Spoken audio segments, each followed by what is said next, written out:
Welcome to the WRAL Daily Download. I'm Ali Ingersoll, your host. Today we'll be talking with WRAL meteorologist Campbell. A WRAL Weather Alert day has been issued as our team of meteorologists are forecasting a storm to move through with heavy rains, damaging winds, and possible power outages. So, Kat, thanks so much for joining us today to talk about this. Happy to be here and hopefully spread the word so people are prepared. So can you just talk to me a little about what this forecast is looking like? You know, it's not looking great for today. There are all kinds of signs pointing to a winter severe weather outbreak across parts of the southeast, including North Carolina today. And we started noticing this pattern last week because of the way the jet stream was set up and just how strong the winds are high up in the atmosphere. And the concern is that it's going to be very windy, not even accounting for the thunderstorms and the severe storms that could roll through during the evening. But we have the threat for strong winds pretty much throughout the day, and we have a wind advisory in effect from 10 a.m. to 10 p.m. So the winds were the first sign that, something was looking bad. After that, we started to get a better feel for the amount of energy in the atmosphere as we got closer to today, and we realized, we really have a threat for severe weather, and that includes some winds over 60 miles per hour as storms roll through, as well as tornadoes. So the triangle is under a level 2 risk, some others in our area under a level 3. What exactly does that mean? What are the areas that are at the highest risk? So the risk is on a scale of 1 to 5, 5 being the highest risk, which is incredibly rare. That's something you see more in Oklahoma instead of North Carolina. And a level 1 threat is, there could be a severe storm. So we're a level 3 risk, and the highest we get to in North Carolina is generally a level 4. So level 3, certainly worth taking note. Now, it's important to mention, that is southeast of the triangle where we have the greatest potential for those severe storms and tornadoes. But we're still in that risk zone here in the triangle as well. There's just more energy to work with a little bit farther south and east of Raleigh. I know that when these storms come through, you are on air nonstop. Can you talk a little about the geography in these areas that are at high risk and how that plays into how these people are affected? Absolutely. So, a lot of people are used to hearing us say the greatest risk for severe weather is south and east of I-95. So you're a little bit closer to the ocean there. You've got more moisture to work with. And we are always, when we forecast severe weather, one of the things we're looking at is moisture, which is dew points for us. And, that's where there is more moisture typically because of proximity to the ocean. And that's also where the air is able to warm up the most. So that's one of our concerns. But, it's not just south and east of Raleigh that can see severe weather. And sometimes low pressure systems can take different tracks and bring that moisture a little farther inland. So we don't want anybody to let their guard down for this event. Everywhere in our viewing area is under a threat for severe weather. Everybody could see a severe storm, especially during the afternoon and evening, but there are just places that have a slightly higher risk than others. When we're talking about the rain, how much rain are we thinking? We're thinking 1 to 3 inches of rain. I think generally most of us are going to see around that 2-inch number, but there could be some lower totals closer to an inch, and there could be some higher end totals closer to 3 inches. And with all that rain, the strong winds we've talked about, trees coming down, we're concerned about power outages as well. And we'll talk about that when we come right back.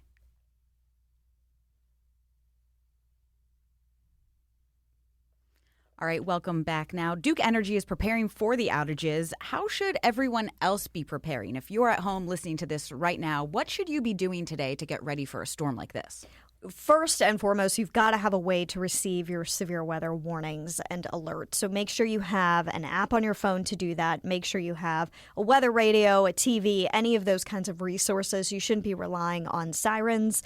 And make sure that once something is issued, once you have a warning issued, that you are turning on your TV. And maybe you don't have cable. Keep in mind the WRAL app, the WRAL News app. You can stream us for free. You can stream us for free on your smart TV and things like that. So we really want you to have a way to get this information. That way we can first tell you, are you under this threat? The other things you need to be doing, if you have time, if you have loose limbs that are in danger of falling on a car, maybe that you have parked outside, or some kind of a structure, your porch or anything, if you're able to trim those. I know not everybody can do that right away, but if you can, it's a good idea to do that. Otherwise, bring in any loose items outside that could act as, flying objects and run into other things. So try to bring in any of your outdoor cushions and light outdoor tables. I'm going to try to put all mine underneath my porch watch. I feel like, they're going to be a little bit safer there. If you got a garage, you can bring them in there too. I know that over the last several years, we have had a couple tornadoes touch down here in the Triangle area in North Carolina. And so a lot of what we talk about is how to prepare for that. So what are some of those best places that people should be talking about getting ready to go to stay safe if a tornado should touch down? And that's another great point you bring up, Ali, is people can go ahead and prepare those spaces now. And I think that's a great idea, especially if you're placed under a tornado watch. That is when, in my mind, I would say, okay, I'm going to start bringing some pillows into my safe place. If I have a young child, I'm going to bring a coloring book in there. And if I have a pet, I'm going to go ahead and put, a bowl of their food in there or a leash or something like that. But some of those places would be a basement if you have one. Obviously, a lot of us in the Triangle with our clay do not have basements. I do not myself. So you need to identify the lowest level of your home and the most interior room. You want to put as many walls and as few windows between you and the outside as possible. So most of the time, that's going to be a bathroom, sometimes a closet. It could also be a laundry room, places like that. And go ahead, if you're placed under a tornado watch, that's the time you can bring a bike helmet in to protect your kid's head. I know that we're not trying to scare anybody by saying this, but personally, I would always rather be prepared and be most prepared, worst case scenario, if it's something as easy as just grabbing a bike helmet from the garage and putting it in the safe spot. I think that's a good way to, give you a little peace of mind.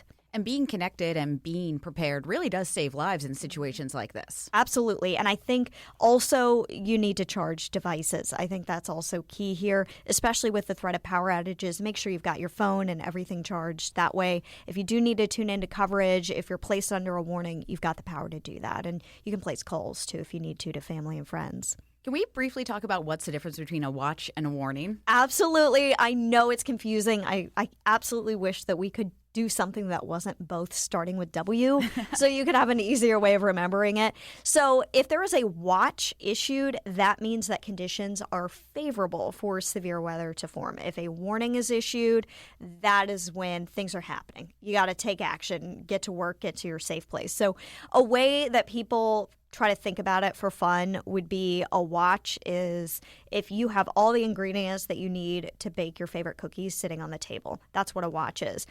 The atmosphere has all the ingredients needed to produce some pretty bad weather. And that's letting you know in advance, you need to be on the lookout. If a warning's issued, you're baking those cookies. We got some problems. So that may be a more cheerful way to explain it to your children as well. Yeah, definitely. And I appreciate that. So thank you. So there are watches and warnings. And then here at WRAL, we have WRAL Weather Alert days. Can you talk to me a little about what goes into these days and when we decide something becomes a weather alert day? Absolutely. So a watch is not issued generally until the day of, at least for severe weather. Different story with winter weather, but a watch isn't issued until the day of. A warning is issued when things are already happening. We wanted a way to let you know farther in advance. Hey, there is something that we are seeing days in advance. Pay attention to this. This is a concern. Start preparing early. And the National Weather Service, they are really focused on the day of events, and we needed a way farther in advance to warn people that things were looking pretty bad. So that's why we decided to do this. We have very strict protocols. We have pages of documentation on what we issue these weather alert days for and what we don't. And the WRAL weather team collaborates. We work together, and there are lots of emails and Teams messages that go back and forth between us in order for us to decide to actually issue the weather alert day. And then once we do, we just try to get the messaging out there as much as we can so people are as prepared as possible. Yeah, it really is for the people, for our community members to make sure that they're safe on days like this. Absolutely. So you talked a little about all that rain that's going to come down, about 2 inches, flooding potential, correct? That's yes. out there. Can you touch on how the weather we've seen these last couple weeks, these last couple months could really heighten that risk? Absolutely. So, just a couple months ago, we're talking about a drought, how desperately we all needed this rain. And then we came out with our winter weather outlook and we said, this is an El Nino winter. This drought is not going to last long. And January, here we go. We are definitely in an El Nino pattern right now. Every couple couple of days, we have a significant storm system, not necessarily a significant severe weather system, but, a significant rainmaker that arrives in the area. We'll have another one coming up on Friday. So we're just going to be in the cycle of these systems, and they originate because they're southern stream systems that we see here in El Nino. They're originating to the south, so they're picking up a lot of moisture from the Gulf of Mexico, and it's just one after the other after the other. So the grounds are saturated already from the past couple of systems that we've seen.